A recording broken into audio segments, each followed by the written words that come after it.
Top tier greetings of wealth and wisdom. Welcome to the winner's well. Well, we're not out on trail, but we are still gathering jewels to apply in order to stride towards success. Well, I am extremely happy to be sharing time with you once again. Pleased for you to be here. Everything human, food, fitness, and fraternization truly sets me on fire. So I appreciate you sharing your time and coming here to elevate. Now, let's do so.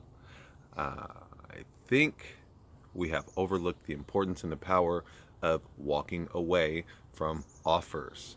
I think that we have given the power that we have for decision making and long term outlooks and planning. I think we've given that away in the essence of accepting whatever has been presented to us. Especially somebody who has put in the work to understand their craft or put in the care for their craft, meaning they are aware of the adjacent lanes around their specific field of expertise. When you have gathered that expertise, when you are fully aware of all the different systems, modalities, and different institutions that go into your specific area of expertise, your specific profession, or whatever your talent or blessing is, when you're aware of those different aspects around it, you're able to maneuver through the different decision-making processes with a higher sense of acuity, meaning you're able to decipher what is going on, what is going wrong, and then how to formulate and apply a sustainable solution to it. Because you have more than just what is affecting lane A, which is your lane. You already know what goes into A1, 2, and 3, as well as B, C, and D. It's important for us to think like that. This is a thinking machine. Okay, this is a concept building machine, right? This is a power magnifying machine. Our brain is extremely, extremely far above the rest of the body. And I'm not speaking in just a physical sense. I'm speaking in a management sense. I'm speaking in a control sense. Think of it as the mainframe, right? The body does as the mind wills, okay? So when we find ourselves in a position when we may not have the best offer that we desire, we may not be given the account, the client that we want, or we may be having a lot of pushback in a different area in negotiations. Let us not forget that the reason that we are at the table negotiating is because we have showed up with the skill set in order to land that consultation. We are in the position that we are in because we have put forth the effort mentally and physically, right? We have educated ourselves and then we are now applying that education. So I never, ever want us to become owners of the feeling that we must accept whatever comes to us. Formulate your own plan, create your own critique of what is being tabled, and then figure out what works best for you without trampling on other toes. And then you'll find what a victory really feels like. I think we all lose, even the other party involved, because I think we all lose, even the other party involved, when we give up the ground which we know we should be standing on. So we're not able to give our full self, our 100% potential.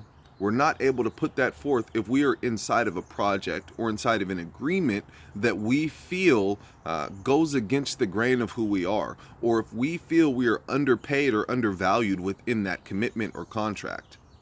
So you can expect someone whose capability, again, is optimal at 100%. If they're in a position where they feel undervalued, there's no way that they can pull from all of that 100%. You're going to get a minimized view of their potential.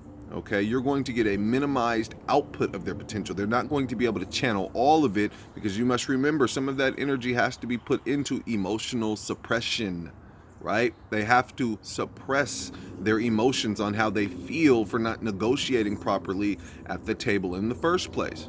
So what I want you to understand today, with the reading that you're doing, with the experiments that you're doing, with the experiences that you're gaining with different individuals, whether it be tabling new topics ingratiating yourself in new environments or trying new teaching modalities in order to elevate yourself mentally, physically, emotionally, and spiritually, I want you to understand that you can never, ever undermine that by letting go of the high ground, which is what you are obliged to receive for your beneficial bringings to the table, for your blessings, for your talents, and for the work that you put in to get there.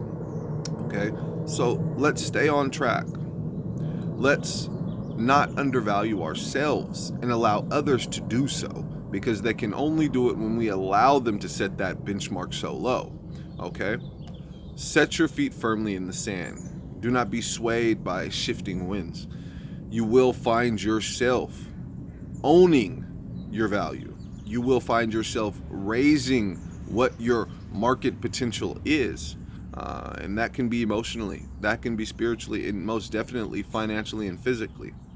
But it's going to take you understanding that, owning that, harnessing that, embracing that, and then channeling it in each and every day throughout each and every action that you put forth. Now, it's not that deep, but I think it's so important because we're heading into summer and we're coming out of this COVID closure. So there's going to be a lot of contracts on the table, and there's going to be a lot of negotiations that are founded in. There's a lot of other people that want a contract landed. And if you know that your value is exactly what you're asking, or if your value is above what they are saying that they will give you, it is important that you make sure that you state what you are worth so that you can receive that. Do not sell yourself short. Do not settle for less. Winners take what they are worth. Now I want you to take it to the next level. Till next time, love your skin and what's within. Remain peaceful and vigilant.